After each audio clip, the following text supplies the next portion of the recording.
Hello, folks. It's Dr. Samantha Benjamin Allen here again to talk to you about another topic.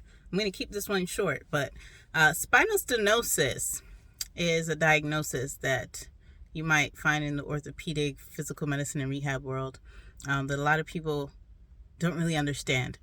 The word stenosis means a tightening of an opening, basically. So our spinal canal is protected by our vertebrae. So our spine has multiple levels of vertebrae going from our neck all the way down to our bottom. And our spinal canal is the opening through which the spinal cord runs through from our brain all the way down our backs.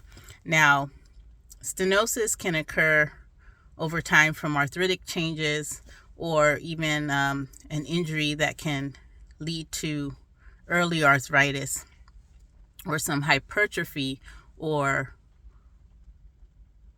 overgrowth or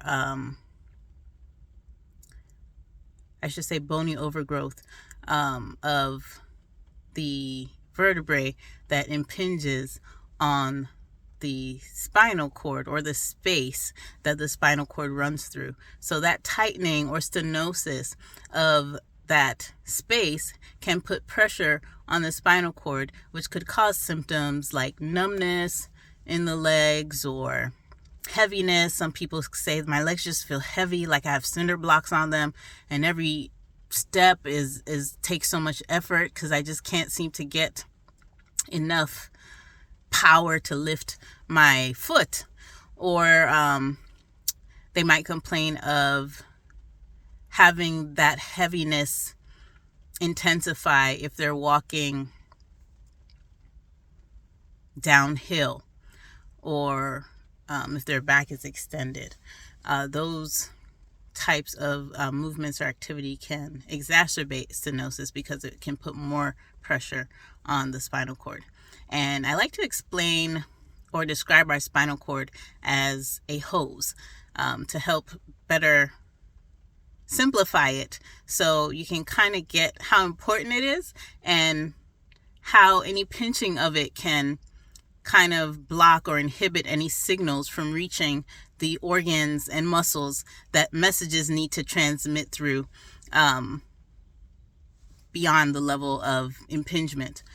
So if you think of the spinal cord like a hose and you use the hose to water your garden or, wash your car, whatever you're using a hose for, imagine if you pinched it.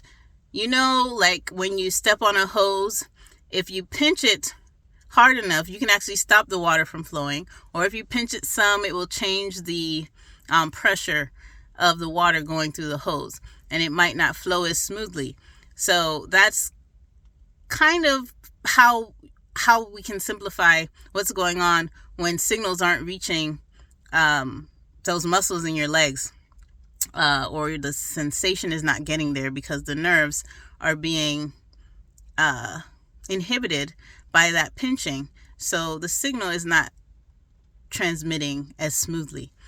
So stenosis does not always require surgery, and we like to avoid it in physical medicine and rehab if possible because we are the non-surgical specialty that tries to help people restore their function and improve it without having to go that route. However, if it becomes severe enough, surgery can be necessary. So I'm just going to give you some red flags to look out for when it comes to spinal stenosis. These are the important things that you have to watch out for because that means your problem is getting worse or it's becoming severe enough that you can actually lose complete function at the level of your spinal cord that's being pinched.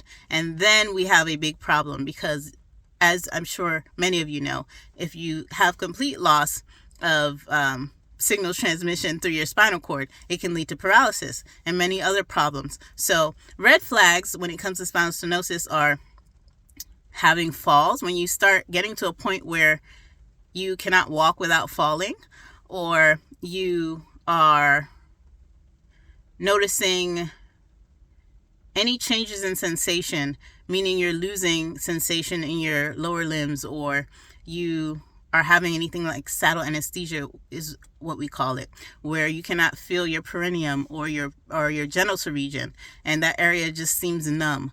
Or if you start to lose bowel and bladder function, can't control your bladder, or the pee's just not coming out.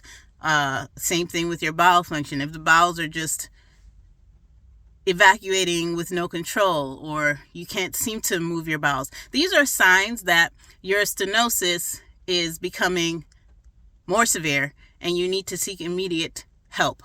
So I just wanted to put that out there. Hope it can help anyone.